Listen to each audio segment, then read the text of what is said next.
Welcome to PM7 life. ఒకప్పుడు మనం స్నానం చేయడానికి వాడే బకెట్లు ఇత్తడివే ఉండేవి, లేదా అల్యూమినియం బకెట్ ఉండేది. అవన్నీ చాలా మంచిదే, చాలా హుందాతనమే. ఒక్కసారి కొంటే కొన్ని సంవత్సరాల పాటు అలానే ఉంటాయి.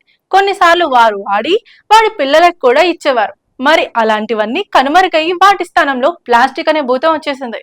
ప్లాస్టిక్ బకెట్ లో వేడి నీరు పోస్తే అది ఖచ్చితంగా నీటిలో కలుస్తుంది. ఆలోచించలేదు మరి మనం. చెక్క పీటలు లేవు, స్టూళ్ళు లేవు, ప్లాస్టిక్ స్టూళ్ళు వచ్చేసాయి. వాటి మీద కూర్చుంటే వేడి జనరేట్ అవుతుంది సీట్ కింద. వెదురు బద్దలతో అల్లిన చాటలు, మెంతు పేపర్లు నానబెట్టి చిక్కగా అలికిన అందమైన చాటలు, అల్లిక బుట్టలు పోయి ప్లాస్టిక్ చాటలు వచ్చాయి.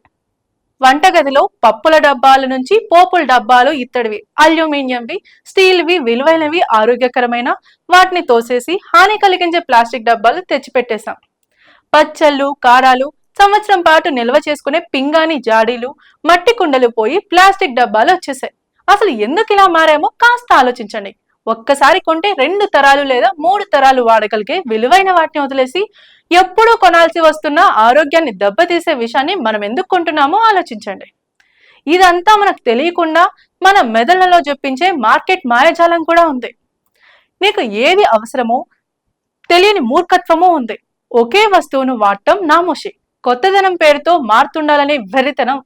దానివల్ల ఆరోగ్యపరంగా ఎంత నష్టాన్ని కలుగజేస్తుందో ఆలోచించాలి. నీ నుండి పుట్టబోయే నెక్స్ట్ తరాన్ని నాశనం చేస్తుంది కదా. ఏది మనకు అవసరమో ఆలోచిస్తే మన తర్వాతి తరాన్ని మనం కాపాడుకోగలం.